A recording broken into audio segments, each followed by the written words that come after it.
اعوذ باللہ من الشیطان الرجیم، بسم اللہ الرحمن الرحیم۔ السلام علیکم ورحمۃ اللہ وبرکاتہ۔ میں محنت مزدوری کر کے اپنے بچوں کا پیٹ پالتا تھا۔ کئی بار ایسا ہوتا کہ میں صبح سے شام تک سڑک پر بیٹھ کر کسی گاہک کا انتظار کرتا رہتا، مگر کوئی بھی کام دینے والا نہیں آتا، اور میں چپ چاپ مایوس ہو کر اپنا سامان اٹھاتا اور خالی ہاتھ گھر آ جاتا۔ میری بیوی بہت صبر اور حوصلے والی عورت تھی۔ وہ کوشش کرتی تھی کہ میرے دونوں چھوٹے معصوم بچوں کو میرے گھر پہنچنے سے پہلے ہی سلا دے۔ کبھی کبھی ایسا ہوتا کہ وہ دیگچی چولہے پر رکھ کر گرم پانی رکھتی اور بچوں سے کہتی کہ بیٹا بس ذرا سی دیر میں چاول بن جائیں گے۔ کبھی ان کو کہتی کہ بابا کے ساتھ مل کر کھانا کھائیں گے، تب تک تم دونوں سو جاؤ۔ میں روز روز کی صورتحال سے بہت پریشان تھا۔ آج مسلسل تیسرا روز تھا کہ مجھے مزدوری نہیں ملی تھی۔ میری جیب میں صرف اور صرف 30 روپے پڑے تھے۔ اب میری ہمت بالکل جواب دے چکی تھی۔ صبح بنا ناشتے کے آتے ہوئے میں نے اللہ سے یہی دعا کی کہ میرے اللہ آج مجھے مزدوری دے دینا۔ 2 روز سے بہت مشکل سے صرف اتنی روٹی بن رہی تھی کہ بچے اور ہم دونوں میاں بیوی تھوڑا تھوڑا گزارا کر لیں۔ رات کو صرف 1 روٹی کا آٹا تھا جو میں نے بچوں کے لیے بنوا دی تھی۔ جیسے جیسے دن گزر رہا تھا میرے سینے میں درد بڑھتا جا رہا تھا۔ مجھے لگ رہا تھا کہ آج میری ہمت جواب دے جائے گی۔ غربت اور لاچارگی انتہا کی تھی، مگر میں نے کبھی کسی کے سامنے ہاتھ نہیں پھیلائے تھے۔ مگر آج میں خود کو اتنا مجبور پا رہا تھا کہ میرا دل کرتا تھا کہ میں آنے جانے والے لوگوں کے سامنے ہاتھ پھیلا کر اپنے بچوں کے لیے صرف کھانا لے جانے جتنے پیسے مانگ لوں۔ مغرب کی اذان ہو گئی تو میں مایوسی سے سڑک کے دونوں طرف دیکھنے لگا۔ تیز رفتار ٹریفک آ رہی تھی۔ ایک بار میرا دل کیا کہ میں کسی چلتی ہوئی بس کے سامنے کود جاؤں اور اپنی زندگی کا ہی خاتمہ کر لوں، مگر پھر میرے ذہن میں میرے 3 سالہ بیٹے اور 5 سالہ بیٹی کی تصویر آ گئی، جو میرے جیتے جی اتنی مشکلات میں پل رہے ہیں۔ میرے بعد ان کو دیکھنے والا کون ہوگا؟ میرے تو بھائی بھی غربت کا شکار تھے اور بیوی خود ایسے خاندان سے تعلق رکھتی تھی۔ میں بے بسی کی انتہا پر تھا۔ اپنے گھٹنوں میں منہ چھپا کر بے اختیار میں رونے لگا۔ روتے روتے کافی دیر گزر گئی کہ اچانک مجھے لگا میرے کندھے پر کسی نے ہاتھ رکھا ہے۔ میں نے چونک کر سر اٹھایا تو وہ ایک فقیر تھا۔ اس نے اپنا ہاتھ پھیلا کر کہا، بچہ، اللہ کے نام پر۔ میں نے تلخی سے اس کی طرف دیکھ کر کہا، تم کتنے خوش نصیب ہو کہ بھیک مانگ سکتے ہو، مگر میں تو بھیک بھی نہیں مانگ سکتا، اور میرے پاس کچھ بھی نہیں ہے تمہیں دینے کے لیے۔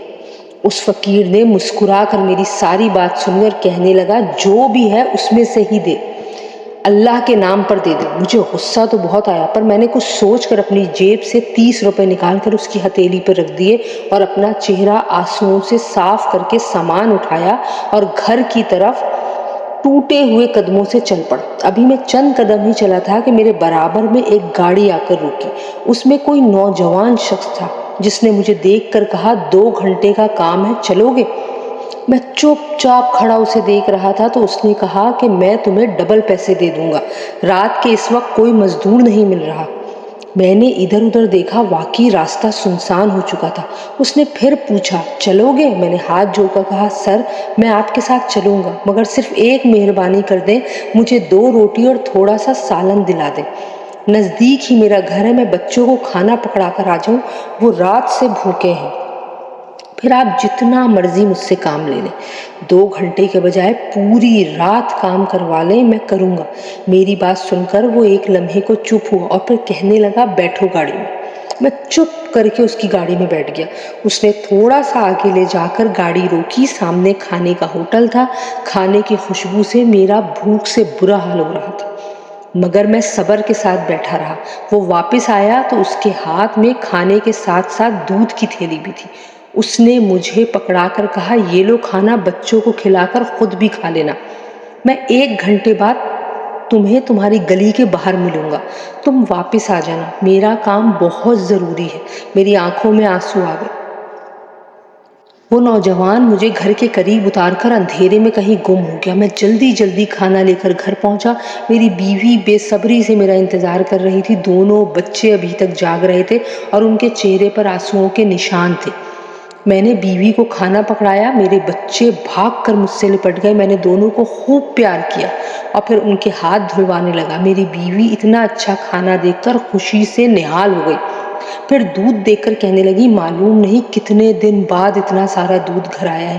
میں خوشی سے مسکرایا اور کہا جلدی جلدی بچوں کو کھانا کھلاؤ، خود بھی کھا لو اور کھانے کے بعد اچھی سی چائے بنا کر دینا، میں کھانا کھا کر کام پر جاؤں گا۔ تو وہ کہنے لگی رات کو کون سا کام؟ میں نے کہا ابھی کچھ دیر پہلے ایک سیٹھ ملا تھا، اس نے کہا کہ 2 گھنٹے کا کام ہے، ساتھ چلو۔ میں نے اسے کہا کہ کھانا دلوا دو، گھر دے کر آ جاتا ہوں، پھر تمہارے ساتھ چلوں گا۔ اس نے یہ سارا کھانا لے کے دیا اور کہا کہ 1 گھنٹے بعد وہ مجھے لینے آئے گا اور کہا کہ تم بھی کھا لو۔ دہاڑی آج بھی نہیں لگی تھی۔ یہ سن کر میری بیوی کہنے لگی چلو اچھا ہے، کام کرو، مزدوری سے زیادہ تو کھانا دلوا دیا ہے اس صاحب نے ہم کو۔ ہم نے کھانا کھایا، بیوی نے چائے بنائی، میں نے چائے پی تو دیکھا ابھی 1 گھنٹہ ہونے میں بھی 10 منٹ باقی ہیں۔ میں نے اپنے بچوں کو خوب پیار کیا اور ان کو اللہ حافظ کہہ کر گھر سے نکل آیا۔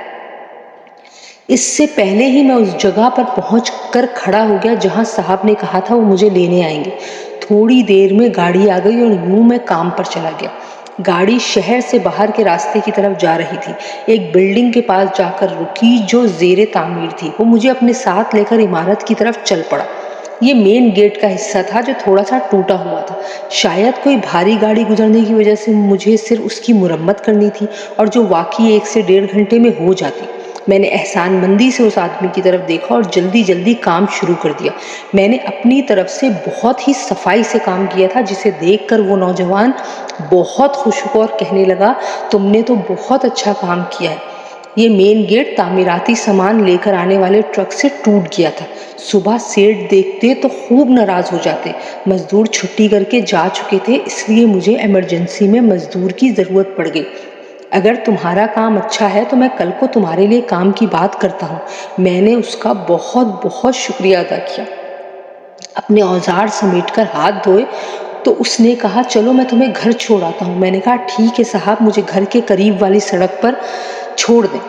گھر کے قریب والی سڑک پر چھوڑتے ہوئے اس نے مجھے کہا یہ لو 1000 روپے۔ میں نے بہت حیرت سے اس کی طرف دیکھ کر کہا کہ صاحب اتنے تھوڑے کام کے 1000 روپے، اور کام تو آپ پہلے ہی مجھے دے چکے ہیں۔ میں نے اور میرے بچوں نے نہ جانے کتنے دن بعد آپ کی بدولت اللہ کے حکم سے اتنا اچھا کھانا کھایا اور خوب پیٹ بھر کے کھایا۔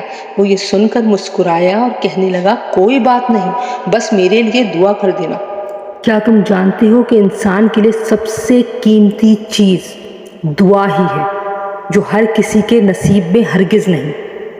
راستے میں رک کر میں نے آٹا لیا، چینی لی، پتی اور بچوں کے لیے چیزیں لی، کیونکہ کل میں کام پر ہوتا تو پیچھے بچے بھوکے نہ رہتے۔ اگلی صبح میں مقررہ وقت پر اسی سڑک پر پہنچ گیا جہاں سے وہی گاڑی مجھے اٹھانے آئی تھی۔ یہاں کی ساری لیبر چپ چاپ اپنے کام میں مصروف تھی۔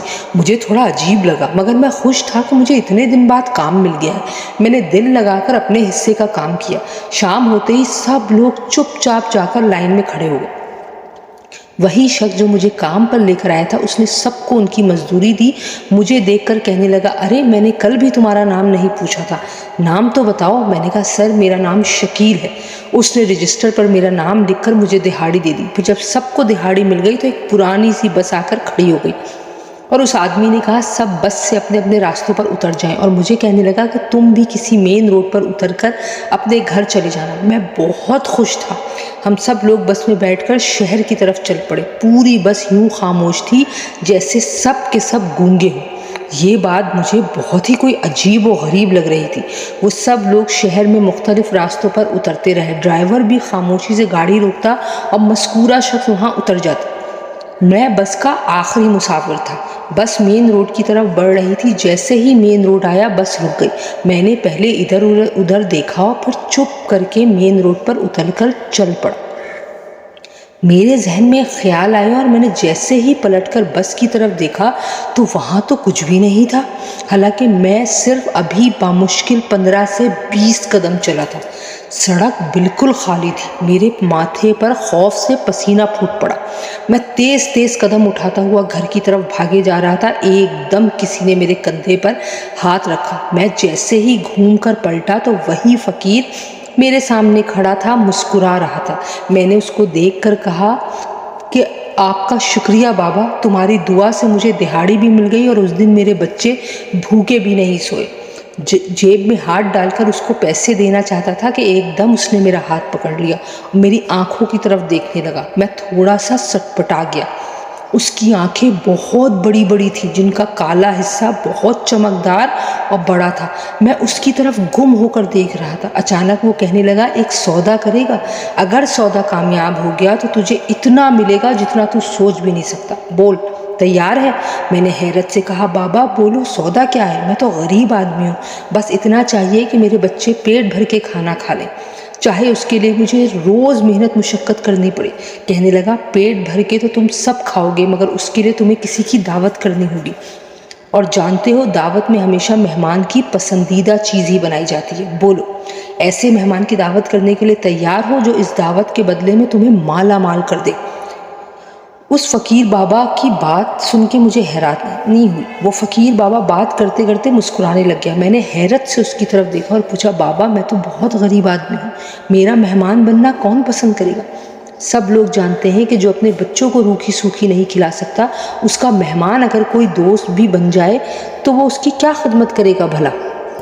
میری بات سن کر وہ ہنسنے لگ گیا، پھر تھوڑی دیر بعد بولا، اپنے ذہن کو سوچنے کی تکلیف نہ دو، یہ بتاؤ کہ مہمان کی دعوت کرنے کے لیے تیار ہو یا نہیں؟ میں چپ کر کے کھڑا ہو گیا۔ اس نے غور سے میری طرف دیکھا اور کہا کہ شاید تم دعوت نہیں کرنا چاہتے۔ خیر کوئی بات نہیں، تمہاری مرضی، میں تو بس یہ چاہتا تھا کہ تم وہ چیز حاصل کر لو جس کے تم حقدار ہو۔ چلو کوئی بات نہیں، کام تمہیں اچھا مل گیا ہے، دعا کروں گا کہ تمہیں کام ملتا رہے۔ اور پلٹ کر جیسے ہی جانے لگا، میں نے آگے بڑھ کر اس کا ہاتھ پکڑ لیا۔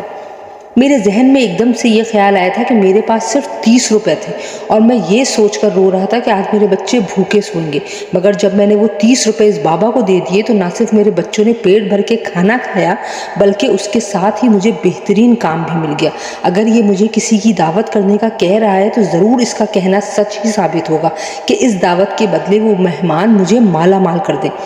وہ پلٹ کر میری طرف دیکھنے لگا تو میں نے اس کو کہا، بابا میں تیار ہوں، مہمانوں کی دعوت ضرور کروں گا، اب بتاؤ کہ دعوت کب کرنی ہے اور کہاں پر بلانا ہے؟ تو بابا نے کہا، بلانا کہیں نہیں ہے، ان کی دعوت کا بندوبست کر کے تمہیں لے کر جانا ہے ان کے پاس۔ میں یہ سوچ کر اور بھی پریشان ہو گیا کہ اب یہ کیا ماجرا ہے۔ خیر میں نے ان کو کہا، ٹھیک ہے بابا، مجھے بتائیں کہ مجھے کہاں جانا ہے اور ان لوگوں کو کیا چیز پسند ہے۔ اس پر وہ پراسرار طریقے سے مسکرانے لگا اور کہنے لگا، میرے ساتھ چلو۔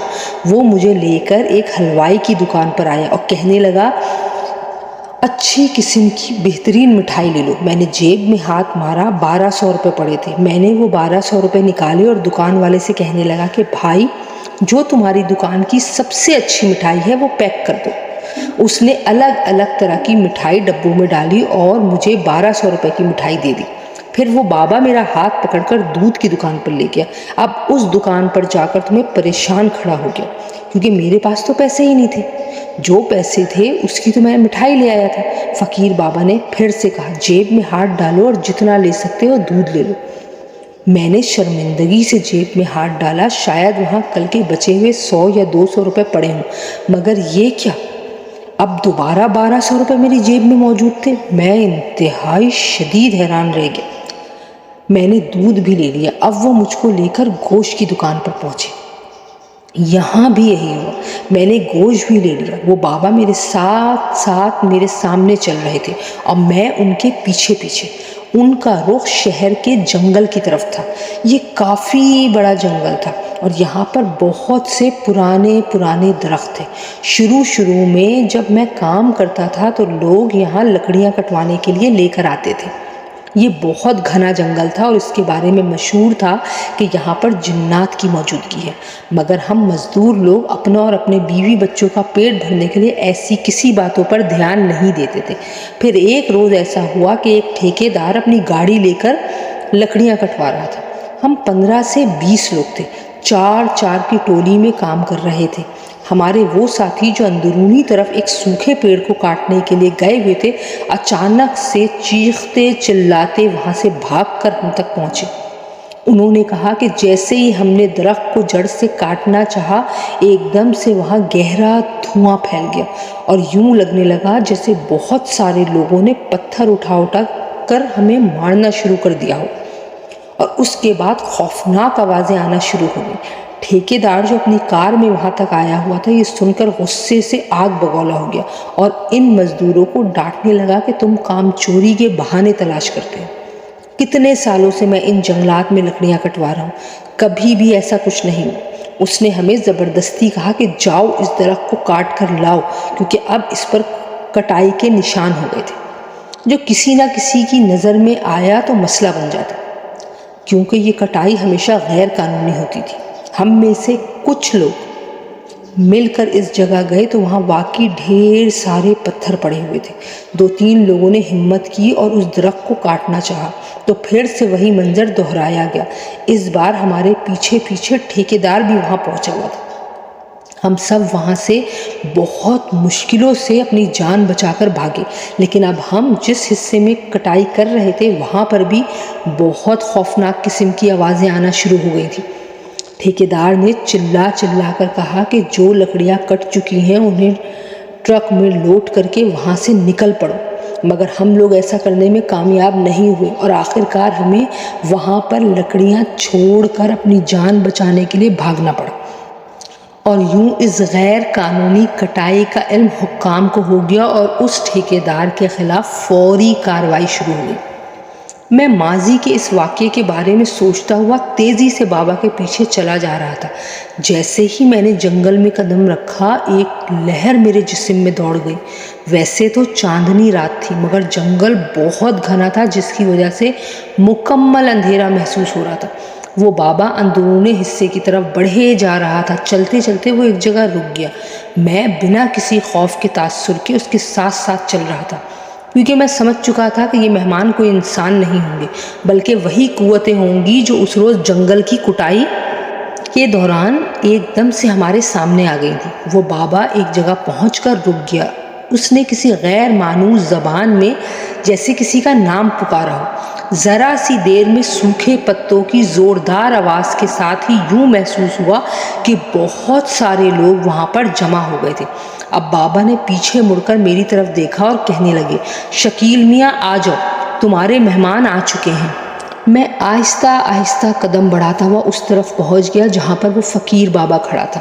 میری پیشانی پر پسینہ چمک رہا تھا اور مجھے یوں لگ رہا تھا جیسے میرا دل سینہ توڑ کر باہر آ جائے گا۔ ایک دم سے میرے سامنے حیرت انگیز منظر آ گیا۔ ان سب کے آگے کھڑا ہوا شخص کوئی اور نہیں تھا بلکہ وہ شخص تھا جو مجھے گاڑی میں لے کر کھانا دلا کر گھر چھوڑ کر گیا تھا اور پھر اگلی ہی صبح مجھے لے کر کام پر گیا تھا، اور اس کے پیچھے وہ تمام مزدور کھڑے تھے جو اس روز اس عمارت میں کام کر رہے تھے۔ میرا دل زور زور سے دھڑک رہا تھا۔ ان سب کے چہروں پر دوستانہ مسکراہٹ تھی۔ بابا نے کہا، حیران کیوں ہو شکیل میاں؟ تم نے کسی بھوکے کو اللہ کی رضا کے لیے اپنی جمع پونجی دے دی تھی اور بدلے میں تمہارے بچوں نے اور تم نے پیٹ بھر کے کھانا کھا لیا، اور یہ سمجھ لو کہ تمہارا انعام ہے کہ ان لوگوں نے تمہیں مدد کرنے کے لیے چن لیا۔ گھبرانے کی کوئی ضرورت نہیں ہے، مگر بس یہ راز راز رہنا چاہیے کہ تم ان لوگوں کے بارے میں کچھ جانتے ہو۔ ایک دم سے اس جگہ پر دن سے بھی زیادہ روشنی ہو گئی۔ یوں لگ رہا تھا کہ میں رات کو نہیں دن میں یہاں آیا ہوں۔ اور اس سے بھی حیرت انگیز بات یہ تھی کہ وہاں پر بہت خوبصورت دسترخوان بچھے تھے۔ وہ لوگ ایک ترتیب سے بیٹھنا شروع ہو گئے۔ بابا نے وہ سارا سامان مجھ سے لے کر وہاں پر موجود خواتین کے حوالے کر دیا۔ وہ ایک عجیب قسم کے لباس میں تھی۔ ایک بڑی سی چادر تھی جو ان کے پورے وجود کو ڈھکے ہوئے تھی۔ ان کی صرف آنکھیں نظر آ رہی تھیں، آنکھیں بھی سرخ رنگ کی تیز روشنیوں کی طرح۔ شاید یہ ان کا اصلی روپ تھا۔ پھر ان کے مرد اور بچوں کی طرف دیکھا تو میں بس حیرت سے یہ سب دیکھتا رہ گیا۔ میں یہ سب ہوتے ہوئے دیکھ رہا تھا۔ دودھ اور مٹھائی ان کو پیش کی جا رہی تھی، جبکہ گوشت لے کر ان میں سے کچھ خواتین ایک طرف چلی گئیں۔ ذرا ہی دیر میں وہاں پر گوشت بھونے جانے کی بہت بہترین اور اعلیٰ خوشبو آنا شروع ہو گئی۔ یہ دیکھ کر میری بھوک جو کافی دیر سے دبی ہوئی تھی ایک دم جاگ اٹھی۔ بابا نے میری چہرے کی طرف دیکھا اور کہا، بیٹا آج جمعرات کا دن ہے، یہ دن یاد رکھنا، تمہارے رزق میں برکت مزید سے مزید تر ہوتی جائے گی، مگر تمہیں ہر جمعرات اپنے مہمانوں کی دعوت کرنی ہوگی۔ بولو، اگر یہ سودا تمہیں منظور ہے تو ٹھیک ہے۔ کوشش یہ کرنا کہ کسی انسان کو اس بارے میں کچھ بھی معلوم نہ ہو سکے. اگر کوئی تمہارا پیچھا کر رہا ہو تو یہ کھانے پینے کا سامان جنگل میں کہیں پر بھی رکھ کر واپس پلٹ جانا. میں نے کہا ٹھیک ہے بابا. اتنے میں سردار جو بیٹھ کر کھانا کھا رہا تھا میرے پاس آ گیا. اس نے کہا اگر تمہیں کام کرنا ہے تو صبح کام پر جانے کے لیے تیار رہنا، لیکن ویسے تمہیں کل سے کوئی کام کرنے کی ضرورت نہیں ہے کیونکہ اب تم ہمارے دوست بن چکے ہو. ہمیں بھی امید ہے کہ تم ہمیں کبھی نقصان پہنچانے کی کوشش نہیں کرو گے. میں نے اسے یقین دلایا کہ میں کبھی بھی ان کو کوئی نقصان نہیں پہنچنے دوں گا. اس نے مجھ سے ہاتھ ملایا اور کہنے لگا ٹھیک ہے دوست، تم گھر جاؤ اور جا کر سوچو کہ اب تمہیں کیا کام کرنا ہے. یہ کہہ کر وہ مسکرانے لگا. میں حیران پریشان وہاں سے پلٹا. میرے دل میں ایک بار آئی کہ میں پیچھے پلٹ کر دیکھوں، مگر اتنے میں ہی اس بابا کی آواز میرے کانوں میں گونجی، کبھی بھی پیچھے مڑ کر دیکھنے کی ضرورت نہیں ہے، اور جو وعدہ تم سے لیا گیا ہے ہر حال میں اس وعدے کی پاسداری کرنا، کیونکہ جنات کی دوستی اور دشمنی دونوں ہی نسلوں تک چلتی ہیں. میں چلتے چلتے وہاں سے باہر آ گیا. وہاں پر وہی گاڑی موجود تھی جس کی سیٹ پر کوئی سیاہ لباس میں ملبوس انسان بیٹھا تھا، جس نے ایک چادر سر سے پیر تک اوڑھ رکھی تھی اور اس کی صرف اور صرف آنکھیں دکھائی دے رہی تھی. میں چپ کر کے اس گاڑی میں بیٹھ گیا اور منٹوں میں مجھے میرے گھر کے سامنے اتار دیا گیا.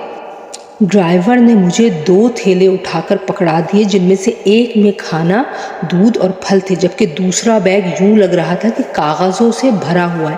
میں چپ چاپ دونوں تھیلے اٹھا کر گھر میں آ گیا. میری بیوی بچے خوشی خوشی میرا انتظار کر رہے تھے. میں نے کھانے والا تھیلا بیوی کو پکڑایا اور خاموشی سے کمرے میں آ کر اپنا پرانا صندوق کھولا. جیسے ہی دوسرا تھیلا صندوق میں رکھنے لگا تو حیرت سے میری آنکھیں پھٹی کی پھٹی رہ گئی، کیونکہ وہ تھیلا نوٹوں سے بھرا ہوا تھا. یہ تو معلوم تھا کہ وہ مجھے کچھ نہ کچھ دیں گے، مگر اتنے سارے روپے دیکھ کر میں بہت حیران اور پریشان ہو گیا.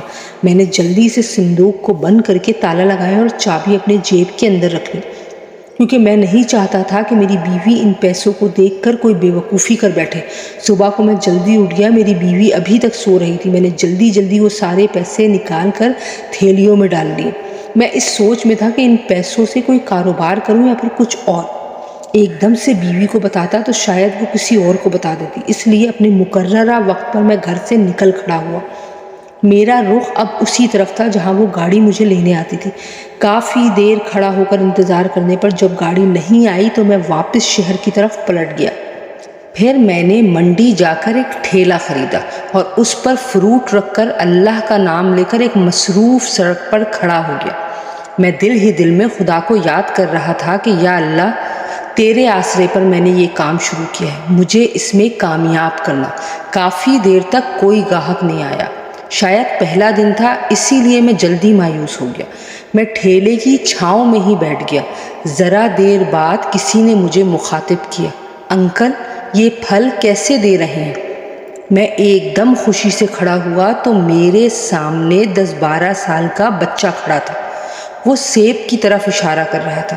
میں نے اس کو مارکیٹ سے کم ریٹ بتا دیا. اس نے خوشی خوشی سیب لیے، پیسے دیے اور ایک طرف چل پڑا. اب وہاں پر مختلف لوگ رک رک کر مجھ سے فروٹ خرید رہے تھے. دن کے 2 بجے میرے پاس بالکل تھوڑا سا فروٹ رہ گیا تھا.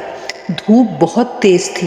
میں اپنا ٹھیلا لے کر چھاؤں کی تلاش میں سڑک پر چلنے لگا کہ کوئی بڑا درخت ہو جس کی چھاؤں میں بیٹھ کر میں کچھ دیر سستا لوں. مجھ کو ایک پیپل کا بہت گھنا اور بڑا درخت نظر آیا. یہ شاید کوئی اسکول تھا جس میں درخت لگا ہوا تھا اور اس نے آس پاس کی بہت ساری جگہوں پر سایہ کیا ہوا تھا.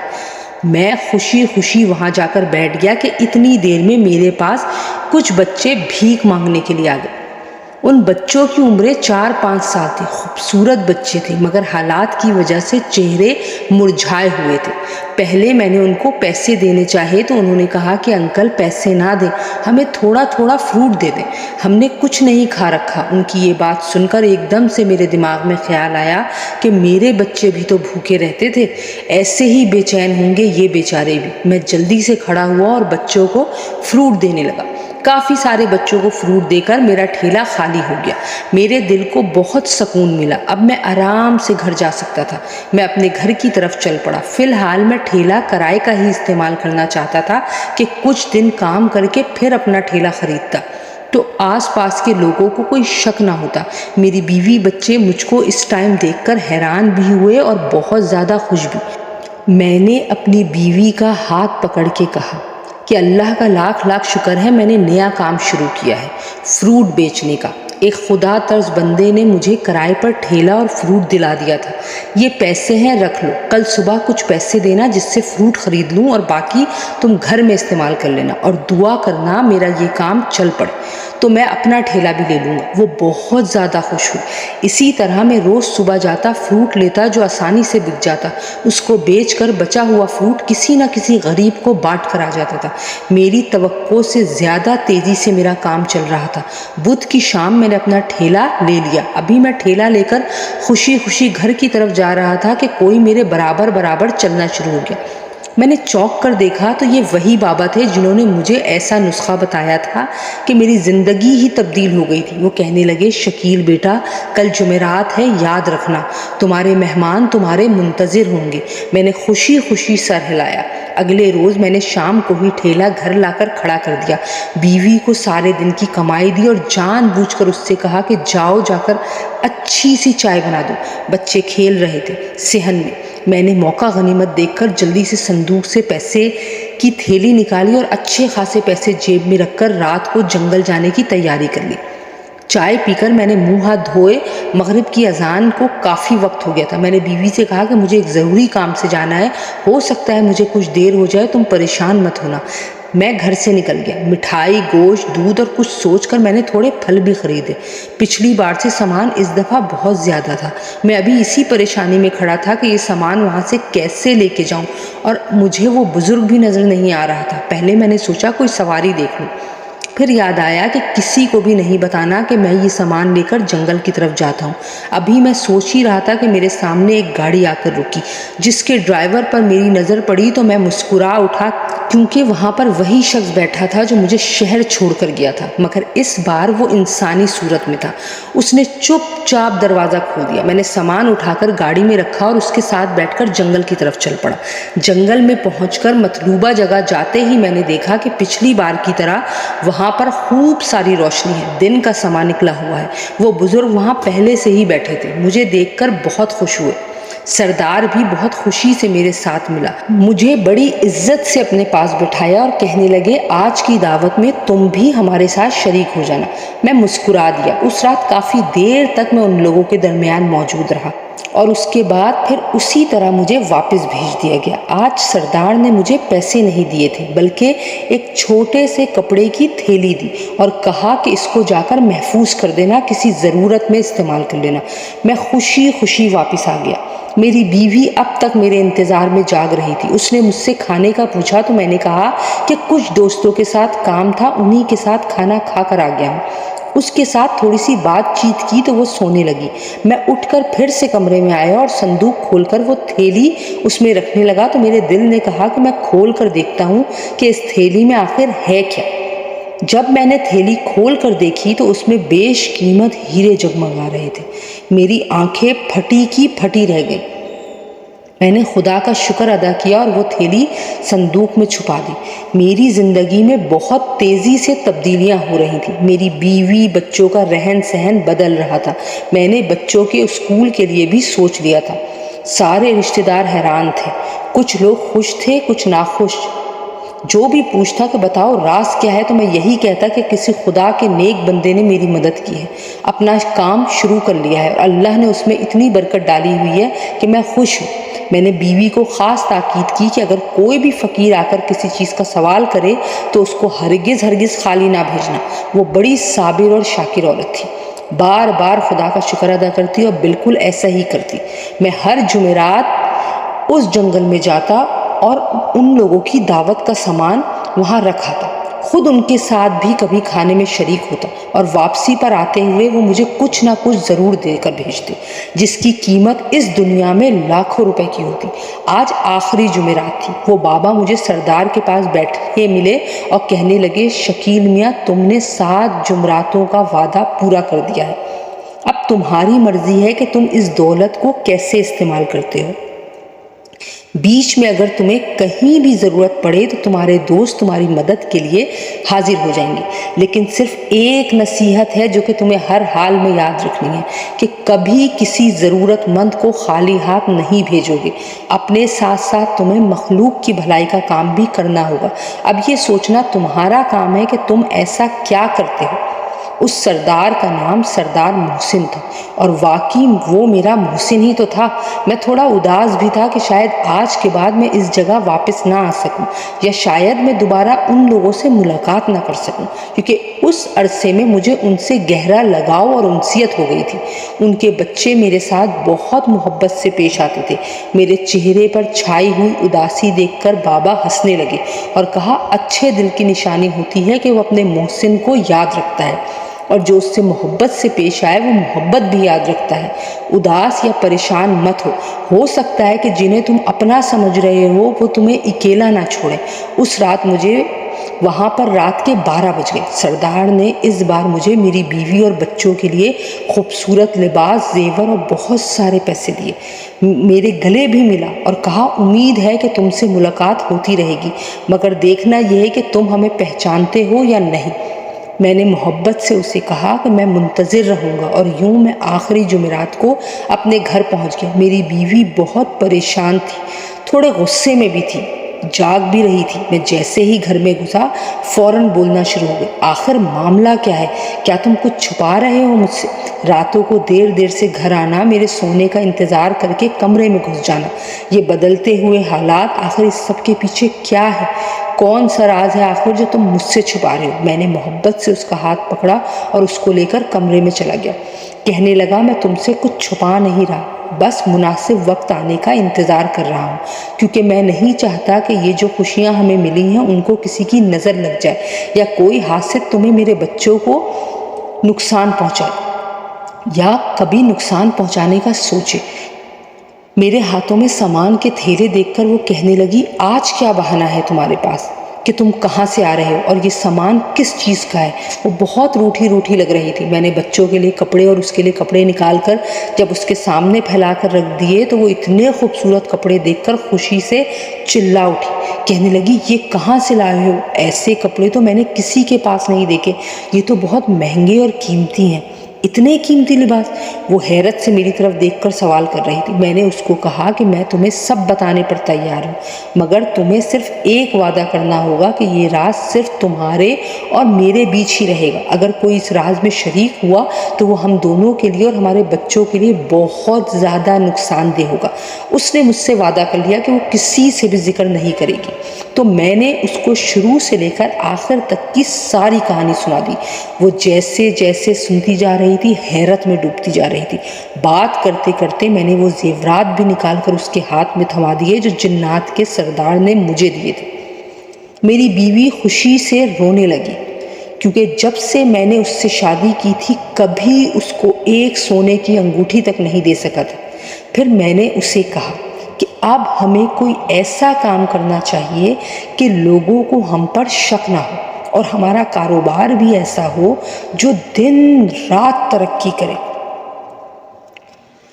اور پھر اسی کاروبار کے چلتے ہوئے میں ایک چھوٹا سا دسترخوان لگانا چاہتا ہوں جس سے میں مزدوروں کی مدد کروں جو بیچارے کام نہ ملنے پر خالی ہاتھ گھروں کو جاتے ہیں، اور ان کے بچے بہت سی راتوں کی طرح اس رات بھی بھوکے سوتے ہیں۔ جب میں انہیں دیکھتا ہوں تو مجھے اپنی اولادیں یاد آتی ہیں۔ میں ایسے غریب بچوں کی بھی مدد کروں گا جن کے والدین نہیں ہیں اور وہ بھیک مانگ کر اپنا پیٹ بھرنے کی کوشش کرتے ہیں۔ تمہیں ان سب میں میرا ساتھ دینا ہوگا کیونکہ تم نے آج تک میرا خوب ساتھ دیا ہے۔ یقیناً تم ایک بہترین بیوی ہو۔ میری بیوی نے مسکرا کر میرا ہاتھ پکڑ لیا اور کہا کہ آپ ہر دم مجھے اپنا ساتھ پائیں گے، اور یوں میری زندگی کا ایک نیا سفر شروع ہو گیا۔ پہلے میں نے ایک چھوٹی سی مٹھائی کی دکان کھولی۔ میں نے جان بوجھ کر مٹھائی کی دکان ایسی جگہ کھولی تھی جہاں سے سیدھا راستہ جنگل کی طرف جاتا تھا، کیونکہ میں جانتا تھا کہ اپنے دوستوں سے دوبارہ ملنے جلنے کے لیے مجھے ان کی پسند کی چیزوں کا بھی خیال رکھنا تھا۔ دن میں بے شک میری دکان دیر سے کھلتی، مگر میری کوشش ہوتی کہ رات گئے تک میں اپنی دکان کھول کر رکھوں، اور میری امید کے مطابق ہر بار انسانوں کے کے روپ میں آ کر میرے دوست جنات مجھ سے مٹھائی خریدتے اور جنگل کی طرف چلے جاتے۔ کسی کو شک بھی نہیں ہوتا۔ میری بیوی نے میری مدد کی۔ پہلے ہم نے ایک دسترخوان لگایا جس پر میری بیوی گھر میں ہی کھانا بناتی اور میں خود یا کسی ملازم کی مدد سے غریبوں کو یہ کھانا کھلاتا۔ اس کے بعد میں نے آہستہ آہستہ ایک بڑا لنگر خانہ کھول لیا جہاں صبح سے شام تک کھانا بنتا، وہاں تقسیم ہوتا۔ اس کے بعد میں نے ایک چھوٹا سا یتیم خانہ کھولا جس میں شہر بھر کے وہ بچے جو اپنے ماں باپ کو کھو چکے تھے یا جن کے ماں باپ غریب تھے اور غربت کی وجہ سے ان کو رکھنا نہیں چاہتے تھے، ان کو رہائش، کھانا پینا اور بہترین ماحول فراہم ہو جائے۔ میرے بچے بھی بڑے ہو رہے تھے، وقت تیزی سے گزر رہا تھا۔ میری دکان پر اب میرا بیٹا اور ملازم بیٹھتے تھے، میرا بیٹا ہی میرا کام سنبھالتا تھا۔ میرے دوست ہر بار کسی نئے روپ میں مجھ سے ملتے۔ وہ بابا مجھے دوبارہ کبھی کہیں نظر نہیں آئے، معلوم نہیں وہ بھی انسان تھے یا کوئی نیک جن۔ میں نے اپنے بیٹے کو خاص الخاص نصیحت کی تھی کہ کبھی بھی جنگل کی طرف سے آنے والے کسی گاہک کو خالی ہاتھ نہ بھیجنا اور نہ ہی کوئی سوال جواب کرنا۔ وہ فرمانبردار اور ذہین بچہ تھا، اس لیے اس نے کبھی میری کسی بات سے اختلاف نہیں کیا۔ ہم نے ایک اچھی آبادی میں گھر بنا لیا تھا، میرے پاس اپنی گاڑی تھی، شہر میں میری بہت عزت تھی۔ میرے وہ رشتہ دار جو مجھ سے ملنا بھی پسند نہیں کرتے تھے اب اپنے مسئلے لے کر میرے پاس آتے اور میں بڑی خوش دلی کے ساتھ ان کی مدد کرتا۔ میں خیال رکھتا تھا کہ کوئی بھی غریب مدد کے لیے آئے اور واپس نہ جائے۔ اسی طرح میں نے لنگر خانے میں حکم دے رکھا تھا، رات کا کوئی بھی پہر ہو، اگر کوئی کھانا مانگے تو اس کو کھانا ضرور دیا جائے۔ میں نے اپنے کام کے لیے چن چن کر وہ لوگ رکھے تھے جو خود بھی ضرورت مند تھے اور جنہیں بھوک کے عذاب کا پتہ تھا۔ مجھے صرف اور صرف ایک بات پتہ تھی کہ عبادت کے ساتھ ساتھ جب تک مخلوق کے حقوق کا خیال نہ کیا جائے کوئی کامیابی نہیں ملتی، کیونکہ یہ انسانیت کا سب سے گہرا اصول ہے۔ ایک انسان کی مدد کرنے سے اس سے جڑی پوری فیملی کی مدد ہو جاتی ہے۔ میرے پاس اتنی دولت تھی کہ اگر میں کوئی کام نہ بھی کرتا تو میرے بعد میری اولاد بھی سکون سے زندگی گزار لیتی، مگر میں نہیں چاہتا تھا کہ میرے بیٹے کے دل میں کوئی منفی خیال آئے یا وہ اپنی دولت کا کوئی غلط استعمال کرے۔ میں نے اس کی تربیت بھی ایسی کی کہ اگر میں مر جاؤں تو وہ خدمت خلق کے اس کام کو بند نہ کرے بلکہ اپنی رضا اور خوشی سے جاری رکھے۔ میری بیٹی جوان ہو چکی تھی، ہر جگہ سے اس کے رشتے آتے اور وہ لڑکی منع کر دیتی۔ بہت لاڈلی بھی تھی، پیاری بھی اور بلا کی خوبصورت تھی۔ میری اور میری بیوی کی جان ہماری بیٹی میں بستی تھی۔ اس سے پیار سے پوچھنے کی کوشش کرتے کہ وہ آخر ہر رشتے کو ریجیکٹ کیوں کر دیتی ہے تو وہ جواب میں کہتی کہ پاپا شاید آپ کو محسوس نہ ہوتا ہو مگر یہ سب لوگ مجھ سے نہیں بلکہ میری حیثیت سے شادی کرنا چاہتے ہیں۔ ہو سکتا ہے کہ شادی کے بعد یہ مجھے اپنے کسی کام کے لیے مجبور کریں، اس لیے میں انتظار میں ہوں ایسے شخص کے جو آپ کی دولت سے متاثر ہو کر مجھ سے شادی نہ کرے بلکہ اس کو واقعی میں مجھ سے شدید محبت ہو، جو مجھ سے پیار کرے میری دولت سے نہ پیار کرے۔ میں اس کی باتیں سن کر چپ کر جاتا کیونکہ میں جانتا تھا کہ یہی حقیقت ہے۔ ایک روز ہم سب لوگ رات کا کھانا کھا رہے تھے کہ دروازے پر تیز دستک ہوئی۔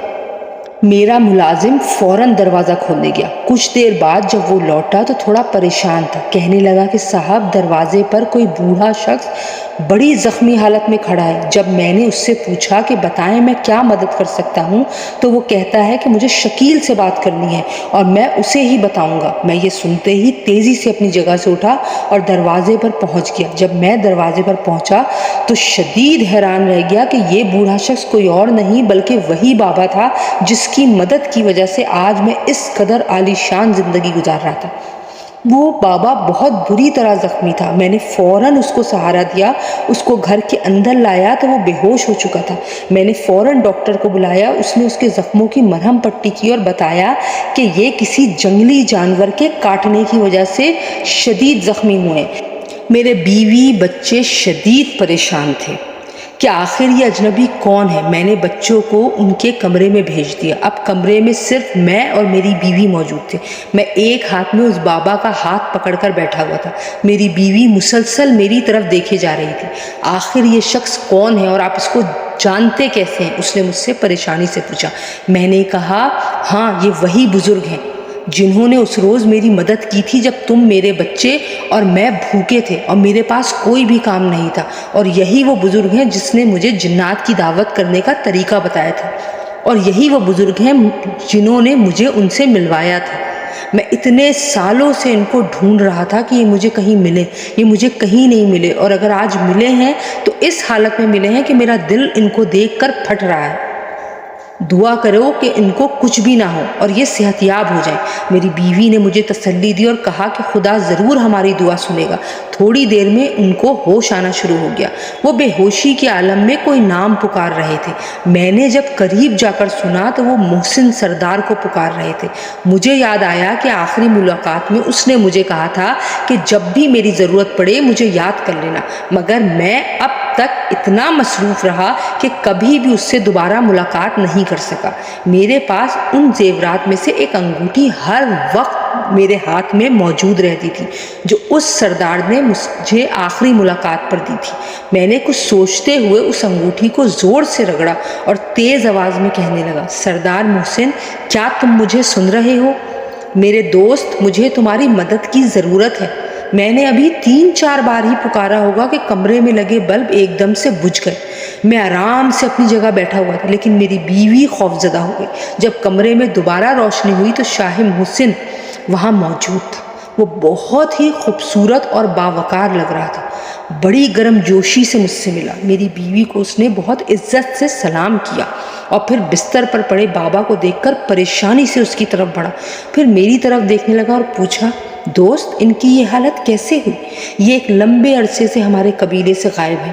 ہم لوگوں نے ان کو ڈھونڈنے کی بہت کوشش کی مگر ڈھونڈ نہیں پائے۔ پہلے بھی اکثر یہ کافی عرصے کے لیے گم ہو جاتے تھے۔ میں نے یہی سوچا کہ شاید کسی ضروری کام میں مصروف ہیں، مگر ان کی یہ حالت دیکھ کر تو میں حیران ہوں۔ میں نے سردار جن کو اس کی ساری بات بتا دی کہ کچھ دیر پہلے یہ میرے گھر پہنچے انتہائی زخمی حالت میں تھے۔